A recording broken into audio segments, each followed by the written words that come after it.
Chapter 1, Mishnah 4. The Mishnah now describes how Terumas Hadeshin was carried out.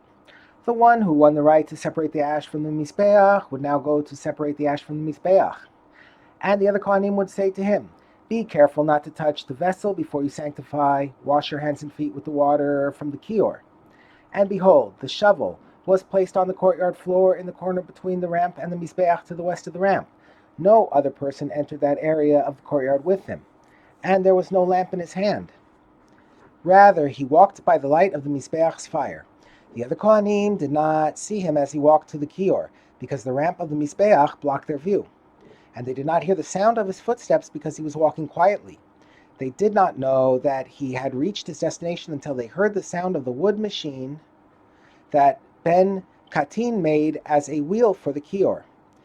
And as soon as they heard that sound, they would say, "The time has come for us to get ready to sanctify our hands and feet." After raising the kior with the wheel, the Kohen who was going to separate the ash sanctified his hands and feet with the water from the kior. He then took the silver shovel that was kept next to the Mizbeach, walked back to the foot of the ramp, and went up the ramp to the top of the Mizbeach. Using the shovel, he moved the large coals that were on top of the main fire to either side, and he scooped up some of the innermost coals that were so completely burned that they were almost ash. And he came down the ramp, facing south, with the shovel in his hands. When he reached the floor, he turned around so that his face was now to the north. And he walked due north, staying to the east of the ramp, until he had gone about 10 amos from the foot of the ramp.